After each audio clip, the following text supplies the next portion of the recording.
What's up, everybody? Welcome back to another episode of the JT Sports Podcast. I'm your host, JT. Got a few takeaways from week 13. Not a lot. Typically, we do a 60-minute show or around that time. 48 to 60 minutes is how we normally go, but there weren't really a lot of things that I had to say from this past week in college football. I guess you can say what's the calm before the storm, with this being rivalry week. We got Ohio State, Michigan, Alabama, Auburn, a spot in the playoffs on the line for Alabama in that game. And we'll dive into those games all throughout this week. But I do have a few things that I want to dive into as far as the weirdness of the Lane Kiffin situation, what USC's disappointing loss to Oregon says about Lincoln Riley, how his tenure has gone, and if USC's even heading in the right direction under Lincoln Riley. Outside of me and one other person in the national media, everybody, and I mean everybody, was wrong about Oklahoma. And Mike Norvell will be back for another season at Florida State. Got thoughts on that.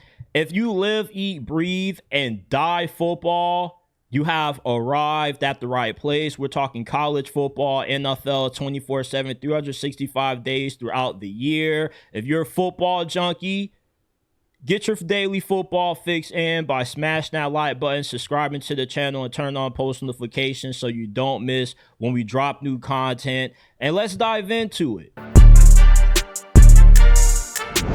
I'm a FAU alum. And when Lane Kiffin left Florida Atlantic for Ole Miss, he wasn't getting a lot of backlash. He wasn't getting a lot of heat for making the move, since FAU was viewed as a proving ground. It's a stepping stool job. You go to FAU to win for 3-4 years and hopefully get a bigger job at a Power 4 program.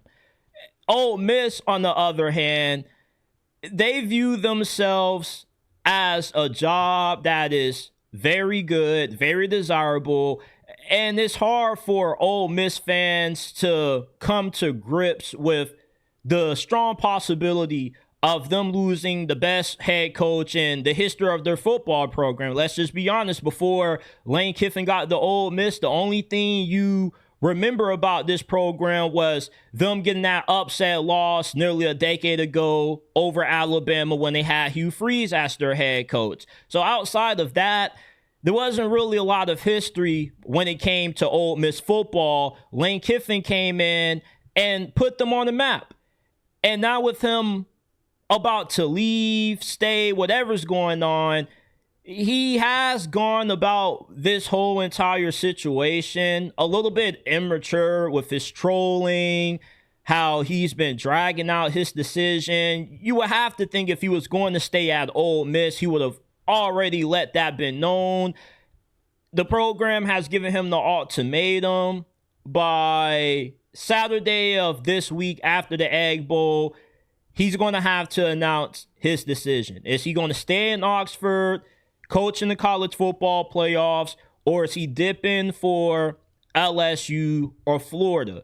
Now, I believe that Lane Kiffin will be at Florida. Now, there has been more reports saying that he'll be at LSU than there have him going to Gainesville. But before I even recorded this, I saw something on Google saying that Lane Kiffin of Florida is already a done deal. So we really don't know what to think as far as where Lane Kiffin leans. I also wouldn't be shocked if he stayed at Ole Miss.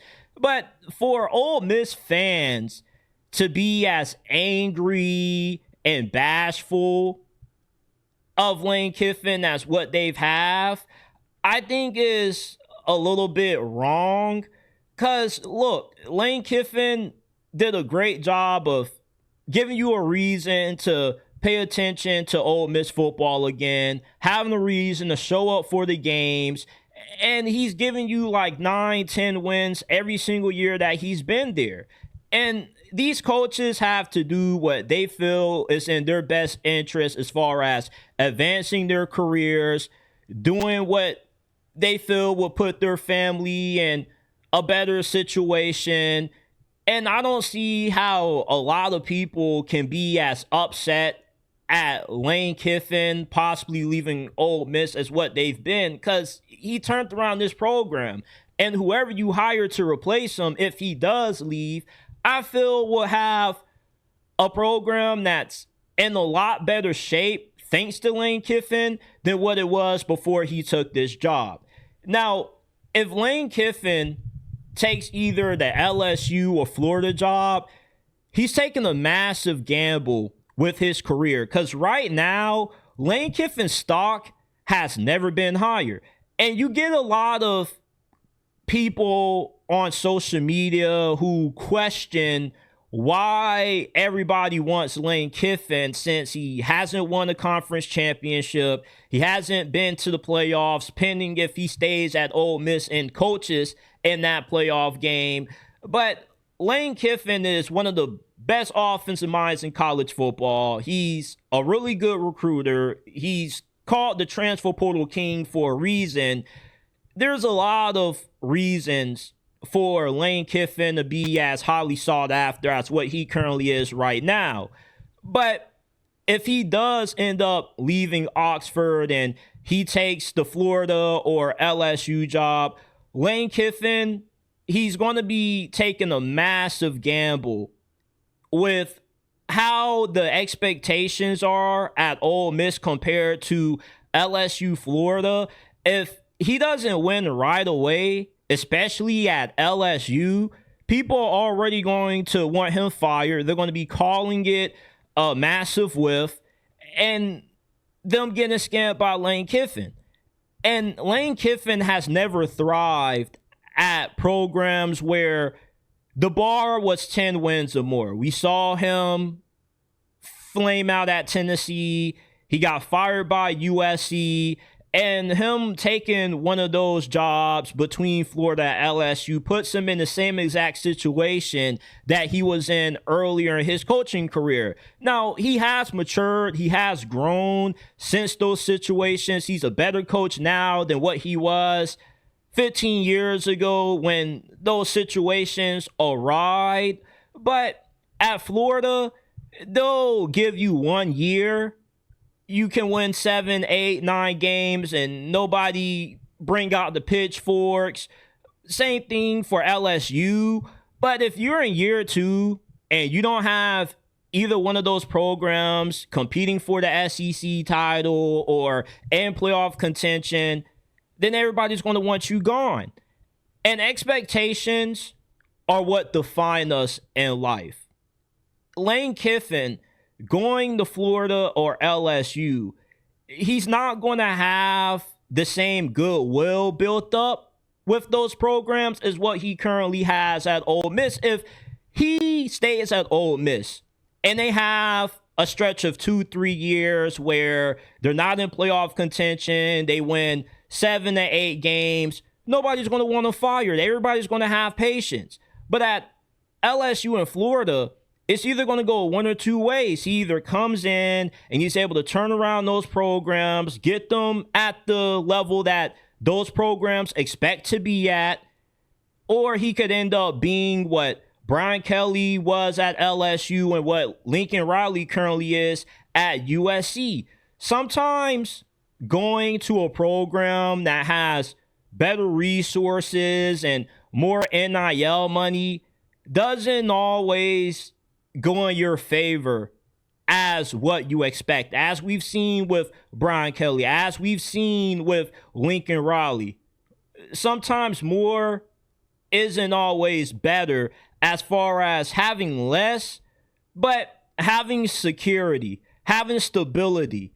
And one thing about coaching at Florida is that the fan base at Florida will turn on you a lot faster than any other fan base in the SEC.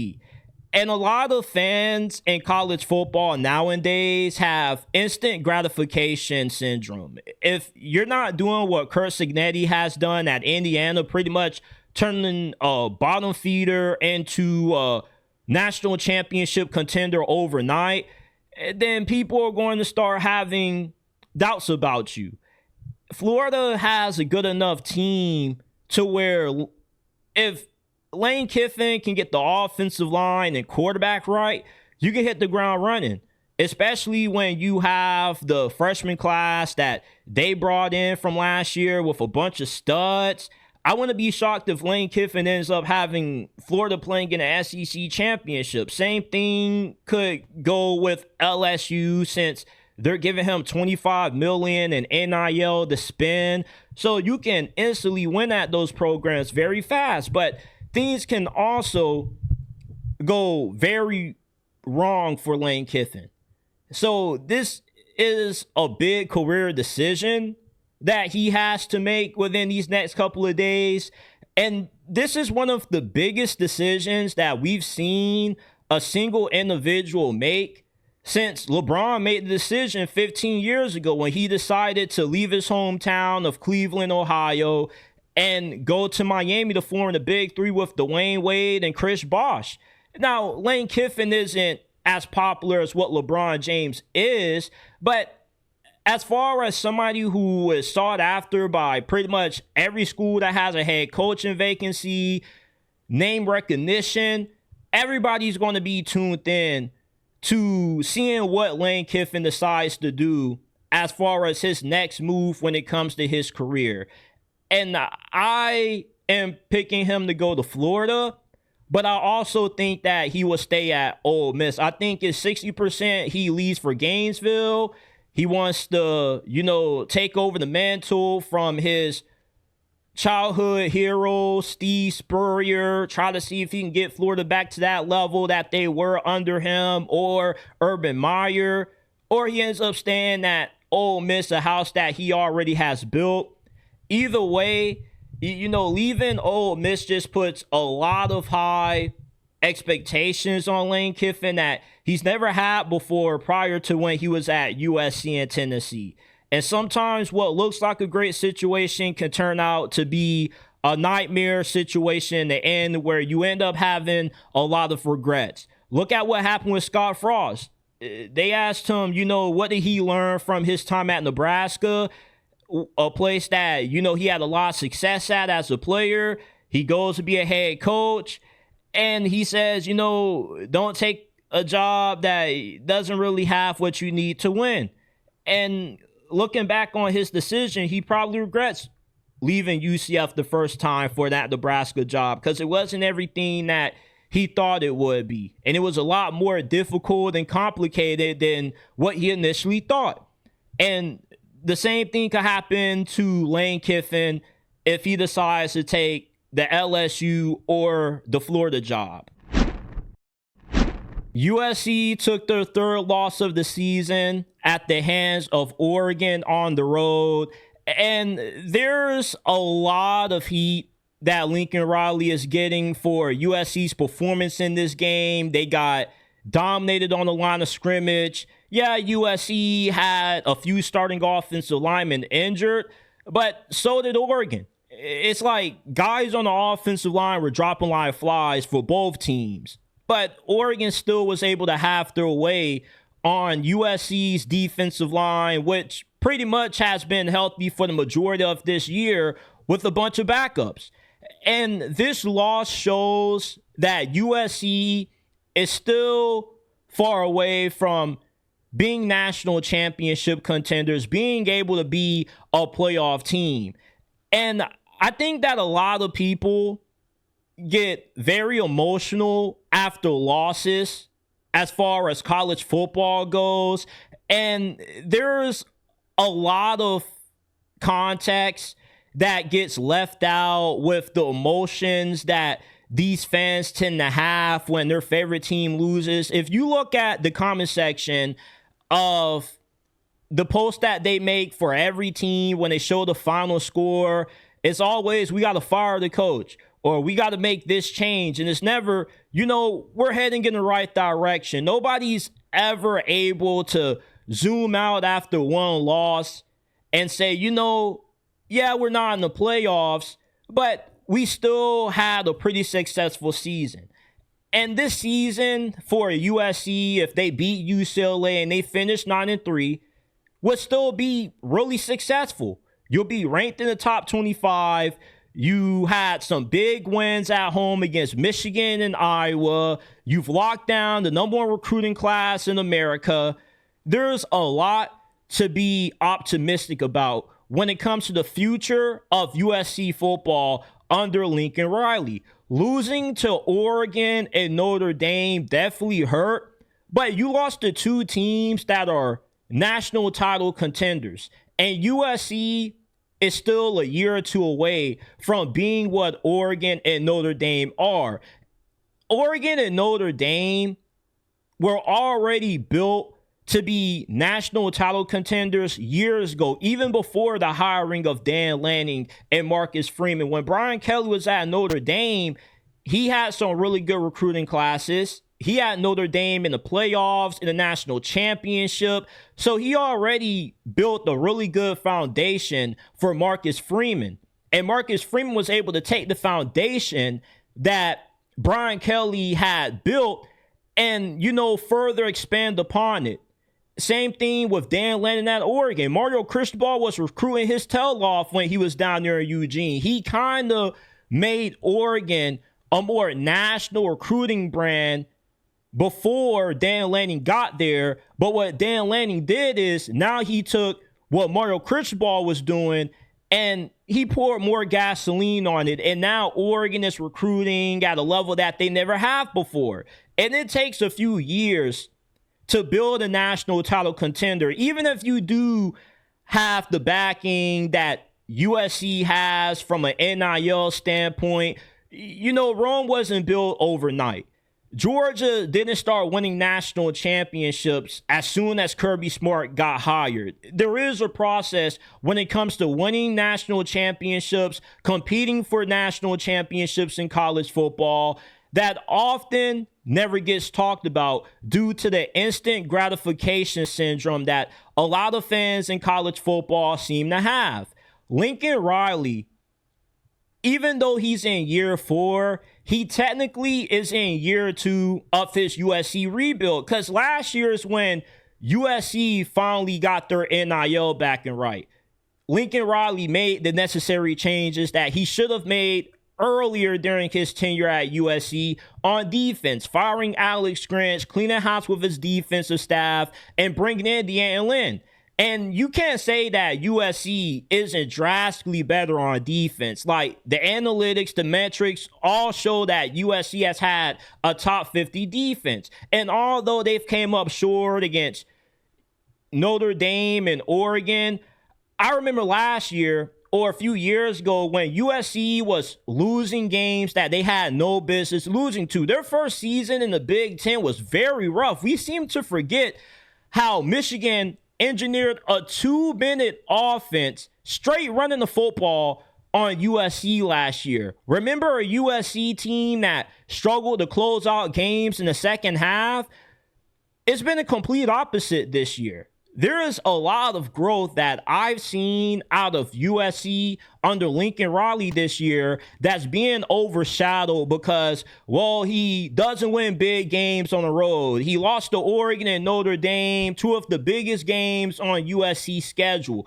USC was always going to be a 9-3 team this year. They just don't have the depth on the O-line and D-line that you need to go the distance with teams like Notre Dame and Oregon, who are built on the line of scrimmage.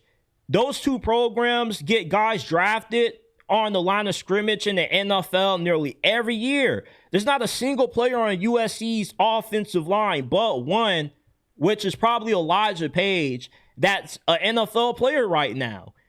And this offseason is the offseason where Lincoln Riley really has to go all out in the portal on trying to build up those lines of scrimmage, because they always say the game is lost on the line of scrimmage. I thought that USC at least would have been able to keep this Oregon game within the touchdown, because I didn't think they were completely outmatched on the lines of scrimmage. They were able to have success throwing the football with Jaden Mayava, but when it came to running the ball and stopping Oregon's run game, they were unable to do it. But Lincoln Riley last year, or the start of last year, he promised that USC from a philosophical standpoint will be much different than what it was his earlier years at this program. He would put more emphasis on physicality and in the trenches. And USC is a better program than what they are years ago right now. Let's not forget how much of a disaster USC was from the mess that Clay Helton left. I mean, they didn't even have a top 25 recruiting class Clay Helton's final year. And Lincoln Riley had to come in and kind of rebuild a program that right now is nothing but history. When people talk about USC, the expectations aren't tied to what the program is at this moment. It's always tied to what they were 2 decades ago. And we have to stop judging programs based off what they were in their heyday and what they are at the moment. And at the moment, USC football is a few years away from being what Oregon and Notre Dame are. There's nothing wrong with losing on the road to Oregon or losing on the road to Notre Dame. It's not like you watch this Oregon USC game and say, yeah, like USC just got destroyed. Like USC put points up on the board. They were hanging around. There were moments when you thought that USC could have got back into it, but they weren't able to give themselves a chance because of the special teams era, a few bad play calls before a halftime out of Lincoln Riley. That's just what happens when you have a program that still is rebuilding. And I think the success that Lincoln Riley had in his first year with Caleb Williams kind of made people think that they were a lot further ahead than where they actually was. Year one for Lincoln Riley was an outlier. And, the years after that show us that.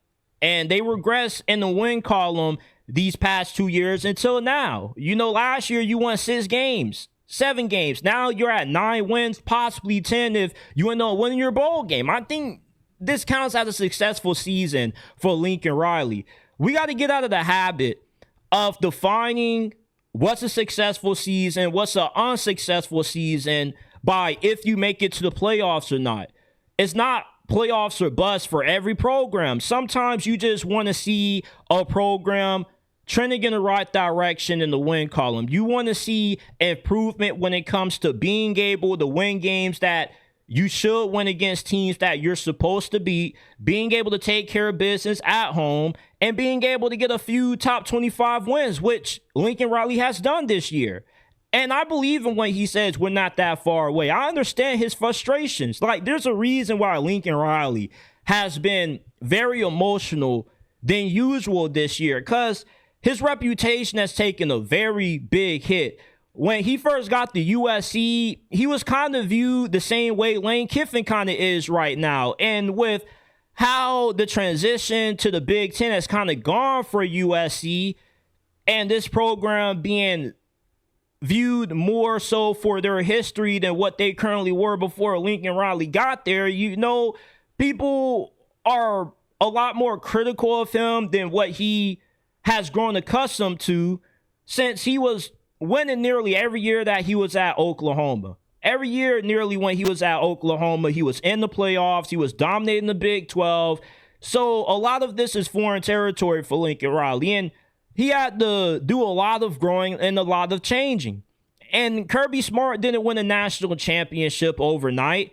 Nick Saban had to go through a fair share of growing pains at his previous stops before he finally got it right at LSU and Alabama. He was rattling off national championships, and Lincoln Riley is still a fairly young head coach. Like, he's one of the younger head coaches in college football. Now, he's a seasoned veteran at this point, but he still is very young. And when he was at Oklahoma, he got gifted an already built program, kind of like how Ryan Day inherited Ohio State from Urban Meyer. So when Lincoln Riley left Norman for USC, he had to completely rebuild the program. And when you're rebuilding the program, success isn't always linear, but you can't define a coach and how successful a season is on a game-to-game basis. Because the same people that are saying that Lincoln Riley is a failure at USC, you were praising them 2 weeks ago when they beat Iowa, when they beat Michigan and handled Michigan. So these fan bases in college football can be so emotional after losses. Like, you guys can probably say I'm a hypocrite because, I say after every loss, Mario Cristobal needs to be fired. But my stance on Mario Cristobal has been the same since last year. I still don't believe that Mario Cristobal is the guy to lead Miami back to a national championship, even if Miami does backdoor their way into the college football playoffs or they somehow get into the ACC championship and win it. I'm just not a believer in Mario Cristobal, so my stance really hasn't changed. Now, if you're one of those people and you feel the same way about Lincoln Riley, understandable. But fan bases throughout the year get so hot and cold on their head coaches based off the outcome of one game, and they don't see the bigger picture. And the bigger picture with USC this year, if they beat UCLA, is that this will be a successful season. 9-3 is better than what you have done these past few years. You got the number one recruiting class. You got a few top 25 wins. So I don't really understand what makes this a disappointing season. What makes this a season to where Lincoln Riley has to go? Looks like USC's trending upwards in my eyes, but I could be wrong. Y'all let me know. If you haven't already, smash that like button, subscribe to the channel, turn on post notifications so you don't miss when we drop new content. We're talking college football, NFL, 24/7, 365 days throughout the year. If you enjoy the content and you want to support the grind, all we ask is that you give us a 5-star review, Apple, Spotify, wherever you get your podcast from. JT Sports is available. The links are down in description and pinned comment down below. We are trying to get to 100 5-star reviews by the end of this year. We're 20 away from that goal on Apple. We got a long ways to go on Spotify. So go ahead, give us a 5-star review if you haven't already. If you know a friend or family member that listens to podcasts, enjoys talking ball, hey, spread the word of JT Sports at the Thanksgiving table, man. It's a time to give thanks. If you love the content, pass the word on to a friend or a family member. When you're at the table, be like, hey, brother, can I see your phone real quick? I know you fuck with college football. I know you fuck with the NFL. I know somebody that's talking about both relentlessly every day, 365 days throughout the year. JT Sports is on this thing, doing this due dizzle, talking both NFL, college football. Just spread the word, man. Everybody but me and Josh Pate were wrong about Oklahoma. Only me and Josh Pate viewed Oklahoma as a playoff team this year. Coming into this season, everybody thought that Oklahoma was going to be the new Nebraska of the SEC. They were having doubts about Brent Venables with him getting the contract extension, him not being able to get the offense right. And it was viewed that Oklahoma was just going to get eaten alive by the SEC. And we fast forward to now. It's a good reason we played the games on the field and not on paper, because if anybody this season would have told you that Oklahoma would be in control of their playoff destiny, you probably would think they're lying. But Oklahoma right now has one of the most remarkable turnarounds in all of college football this year. Brent Venables should be coach of the year in college football this season. He has Oklahoma about to be 10-2 with a top 5 schedule in college football in difficulty, playoff bound, with the best defense in the toughest conference in the sport. And he also fixed what was Oklahoma's biggest issue for why 2024 was a nightmare, which was bringing in a better quarterback in John Mateer, along with his offensive coordinator from Washington State tagging along with him, and Ben Arbuckle. Now, John Mateer hasn't been as good as what he was hyped up to be. You know, his play definitely has regressed ever since he came back from his injury, but he's given Oklahoma above average quarterback play. And that's good enough to win in the SEC. And Oklahoma's 2024 season could happen to anybody in the SEC. You can't win in the SEC like you're Iowa.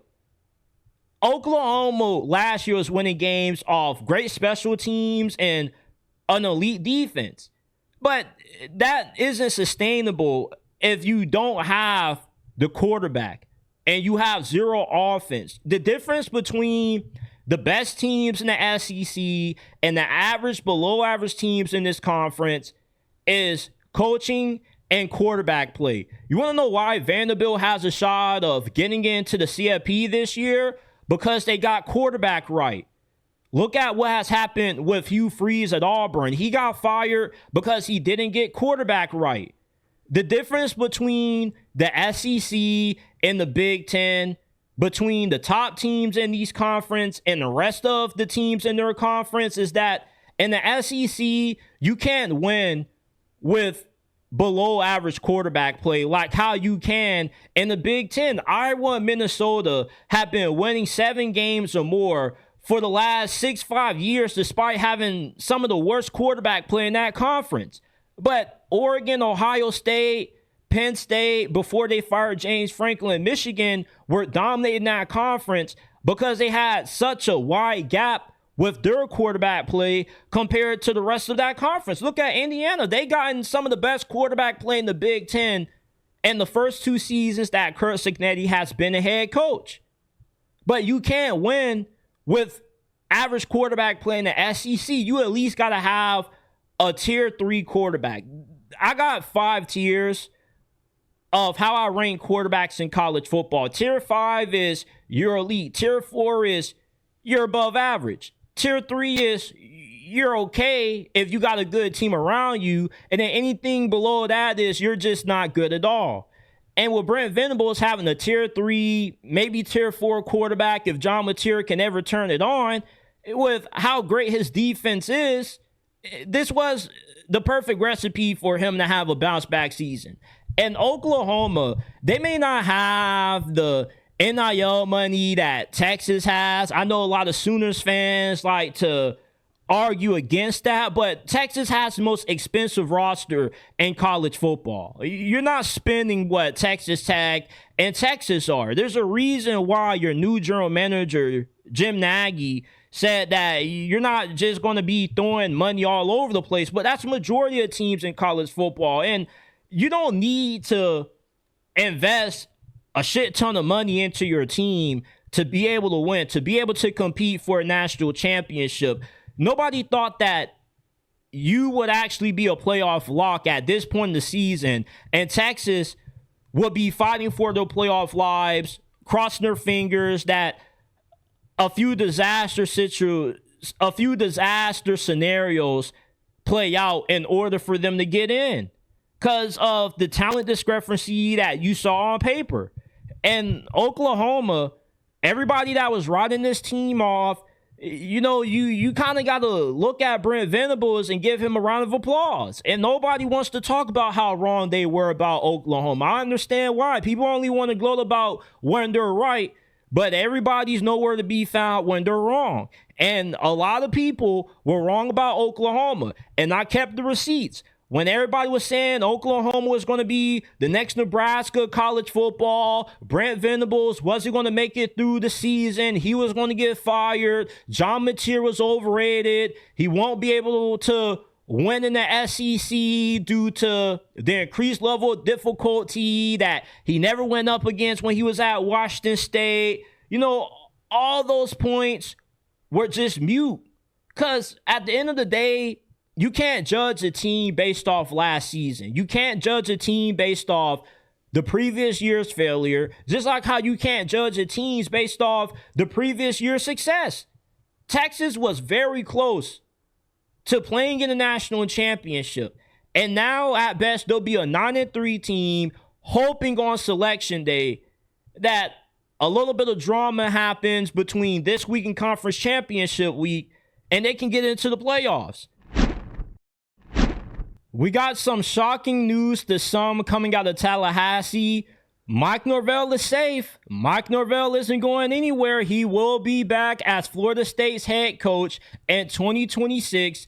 And this isn't really surprising to me, because if Florida State was going to fire Mike Norvell this year, it should have happened after they lost to Stanford. That Stanford loss was egregious. You were a double-digit favorite in that game, and you just got outclassed. And obviously, the buyout is the main reason why Mike Norvell is still employed.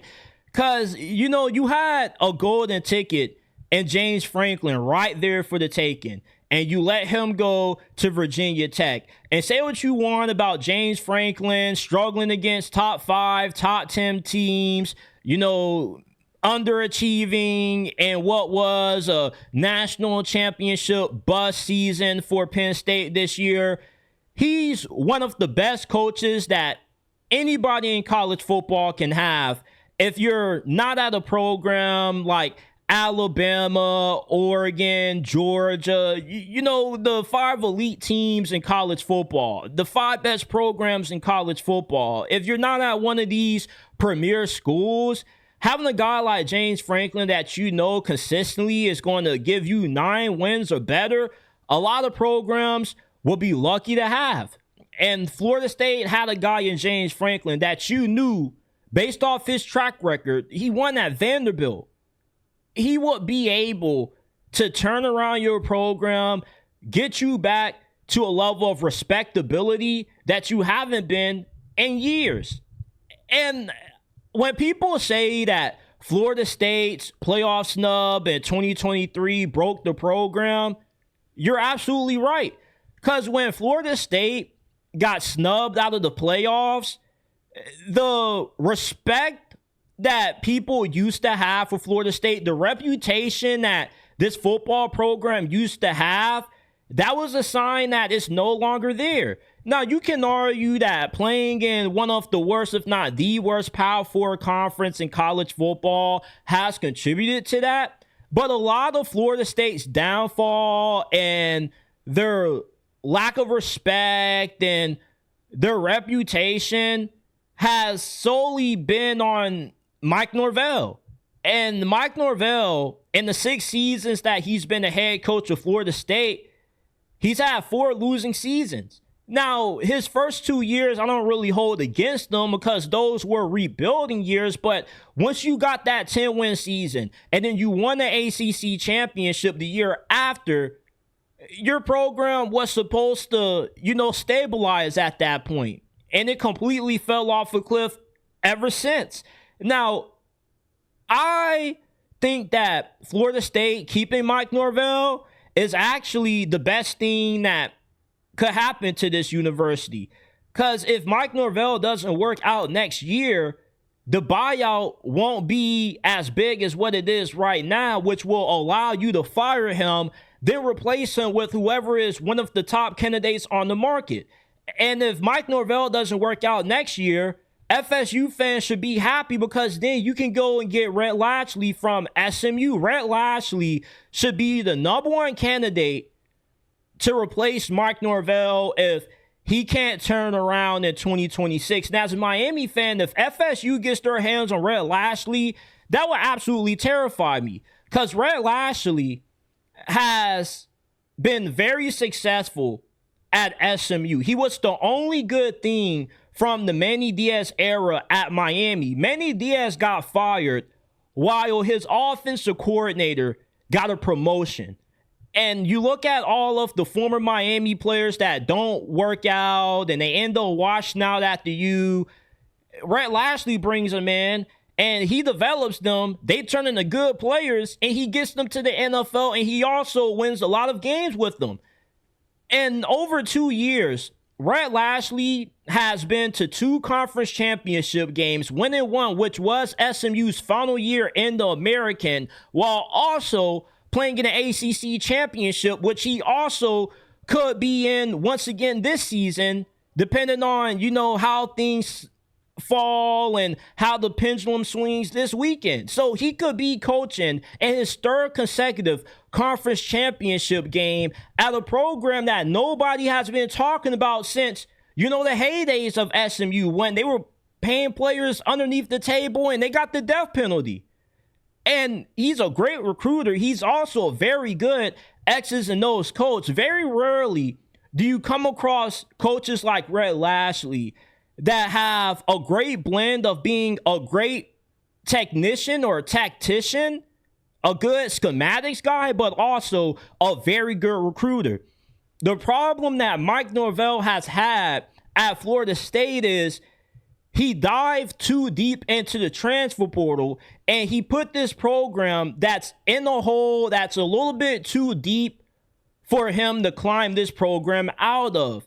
And I was listening to James Franklin's introductory press conference at Virginia Tech, and they were asking him what was his plans for how he planned to build this program. Was he going to solely rely on the transfer portal? Was it going to be built off recruiting? James Franklin said that this season, or his first year at VT, his team will be heavily constructed through the portal because that's the fastest way to overhaul the team.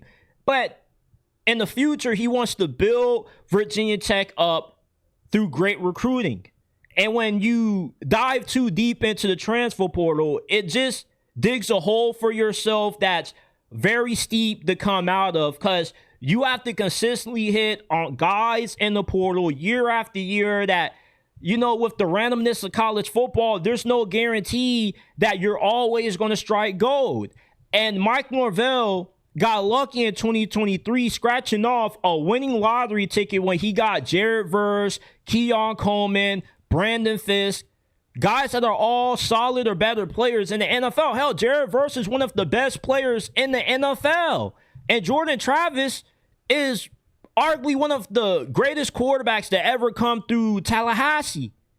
So for Mike Norvell, this offseason, you can't really rely on recruiting to save your job unless you're banking on your previous few years' recruiting classes, which the majority of Florida State's best players this year were guys that they got out of the transfer portal. So what's Mike Norvell going to have to do this offseason to save his job? Scratch another lottery ticket and hope that he can find another Jared Verse, another Jordan Travis. We know that Mike Norvell is going to get fired. So why is Florida State delaying the inevitable for another year?